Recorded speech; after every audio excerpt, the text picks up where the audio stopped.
We live in an incredibly polarized society. The divide between the left side and the right side politically has never been wider. And this really affects our news media as well, because the news media is so incredibly biased right now. The point of this video is to help open your eyes so that you can see the media is not bias-free, that they have a side and a perspective, and they either frame their stories to favor their views or they suppress news that doesn't line up with their goals and their vision and their mission. And that makes it ever more important for you to seek out both sides, to look at multiple angles of the same news story so that you can get the complete picture, so you can get the full truth. Because when you only look at one side, you are seeing a distortion, and that might get you to see the issue inaccurately. Now, to illustrate how if you only see one perspective of a story, that it can give you an inaccurate view of what actually happened, there's this excellent 30-second video by The Guardian from 1986, and I want to share that with you right now. An event seen from one point of view gives one impression.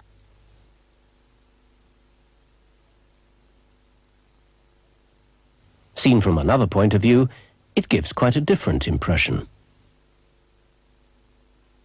But it's only when you get the whole picture you can fully understand what's going on. Now, there's this comedian named Ryan Long, and he did this very funny sketch about how he, as a videographer, can take his footage that he shot and clip it up to sell certain sections to CNN and other sections to Fox News. And it's very funny, but it's also very true.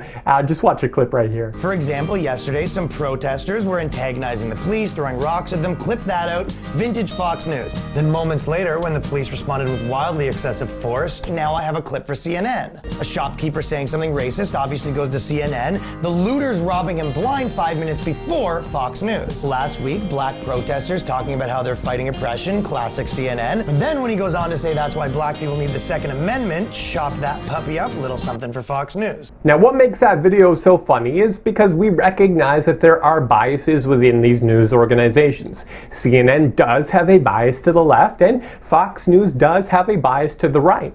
You know, it's not helpful to say that, a certain place is unbiased. We all have biases. Now, we should be doing our best to try to fight against them by being as neutral as possible to present things as accurate, even if it doesn't go against what we really would like to see. But we do have these biases. And so it's important to understand where you get your news from and what particular bias they have. Because if they have a specific bias, then you need to intentionally seek out the other side to get an additional angle. Because as that video from The Guardian showed, it's only when you see things from different angles that you are able to get the whole story.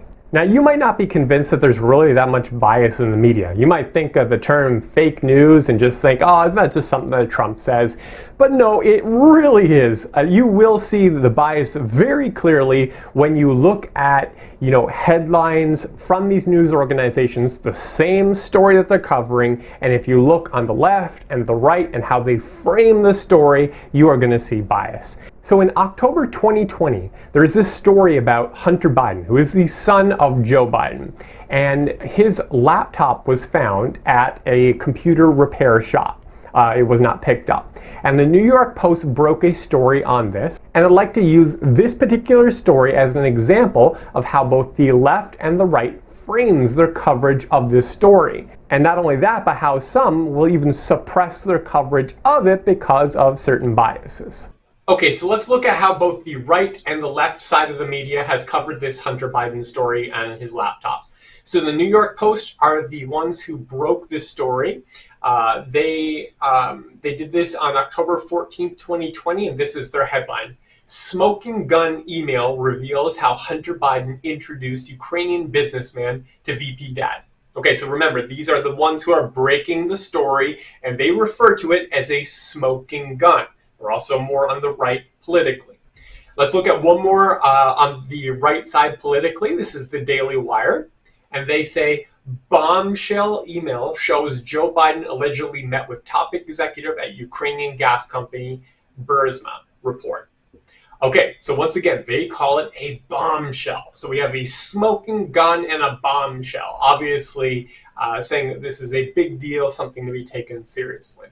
Now let's look at ones more on the left politically and how they wrote about this. This is CNN Business. The anatomy of the New York Post's dubious Hunter Biden story. So they said last week the New York Post published a dubious story about Hunter Biden, the son of Democratic presidential nominee and former Vice President Joe Biden. They say CNN hasn't been able to authenticate emails and the New York Post declined to comment. This is a classic example of the right-wing machine, Stelter said. Fox and Trump have this in common. They want you to stay mad and stay tuned. This story is a manufactured scandal. So right there, they're calling it right in the headline. This is a dubious story. This is not true. This is a manufactured scandal. Let's look at one more on the left. Trailing in polls, Trump campaigns resurrects Hunter Biden attacks.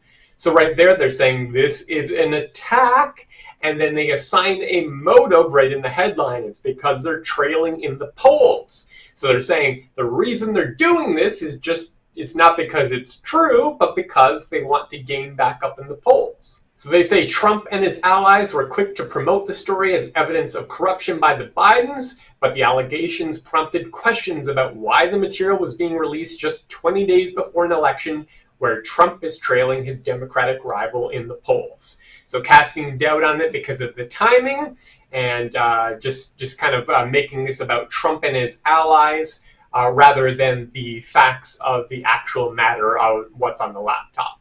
So there you see bias on both the right and the left on how they frame the story. And you're going to see the right is saying, hey, this is a bombshell. Hey, this is a smoking gun. Left is saying, no, this is dubious. This is an attack. And so you have those different perspectives on how the story is framed. And you wouldn't know that if you only saw one side of it. But now there's even something even more serious. And this is, so you can have a bias in how you frame a story, but then there's also the bias of suppression of a story. Now, for example, the NPR, they said this. This is from their Twitter. Why haven't you seen any stories about NPR about the New York Post Hunter Biden story? Here was the managing editor and their response. We don't want to waste our time on stories that are not really stories, and we don't want to waste the listeners' and readers' time on stories that are just pure distractions. So they're saying they made a judgment call on it, and they're saying this is a waste of your time. We're not even going to cover it. So they are suppressing it. And then this comes from The Verge, which reports that Facebook reduced the search of the Post story the morning it was published, saying that it was eligible for fact-checking by the platform's partners. Twitter went further and banned linking to the story at all, citing a policy against posting hacked information. So there you have, so not only certain places not covering it, but then you also have Facebook and Twitter, where a lot of people do receive their news, are either suppressing it or banning it altogether. And so if you're not aware of different, like if you don't intentionally seek out different sources for your media, you might not have even heard of this story because of the social media suppression or organizations like the NPR, which won't cover it. Now, finally, I just want to highlight this. This is Greenwald, and he resigned from the Intercept, which is a left-wing news organization that he helped to found. Greenwald, I don't follow him, but he was involved with the NSA. With Snowden revealing against the NSA, but they're spying on American citizens, and so he was involved with that. And Snowden selected him as a journalist with integrity, and why he wanted to release some of the documents to him because he trusted him. I trust Snowden, so I trust Greenwald.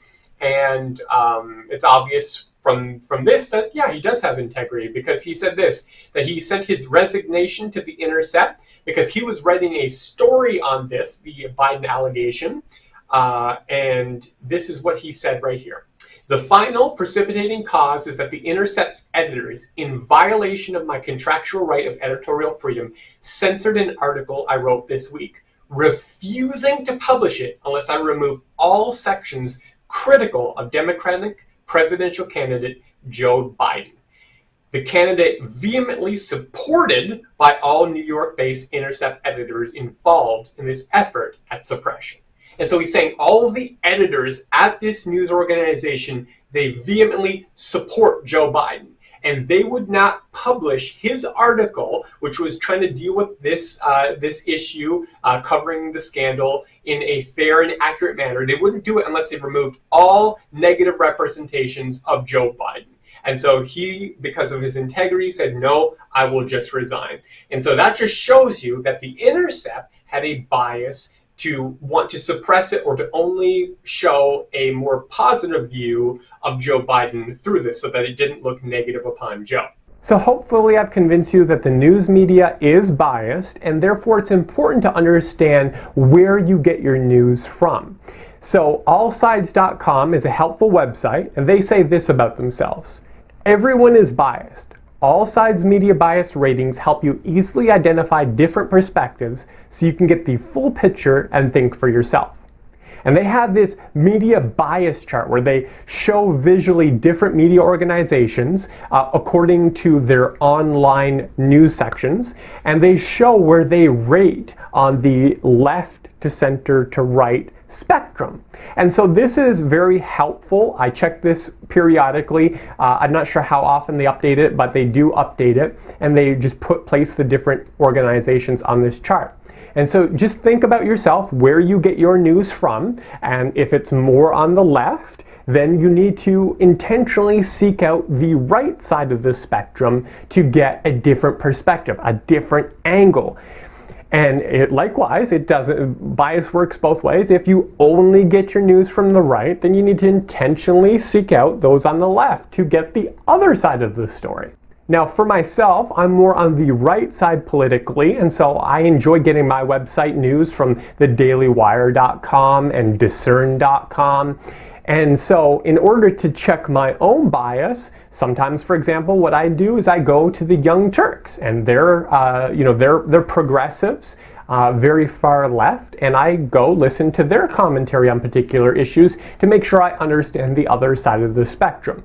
And so that's what I would encourage you to do, is to look at where you get your news from, and then pick one or two or multiple sources on the other side and check them. So if a big story breaks and you're only hearing one perspective on that, go check the other side. See what they're saying about it, and then look at what they have in common. Because the points that both the left and the right say in common are likely the facts, are likely what is true, and then investigate the divergent information. Look for bias, bias according to logical fallacies, and spot that and just say, am I getting facts? Like, are they basing this on something, or are they giving their opinion, or, creating different logical fallacies to kind of deflect from the actual facts? But the important thing is to just hear the different sides, and then to look at it and examine it. Why are the different news sources saying something different about this particular issue? So hopefully you found that helpful. If you have a particular source, website, or tool that you use to help you fight against your own bias or to give multiple perspectives, make sure you leave those in a comment below so that we can all benefit from it.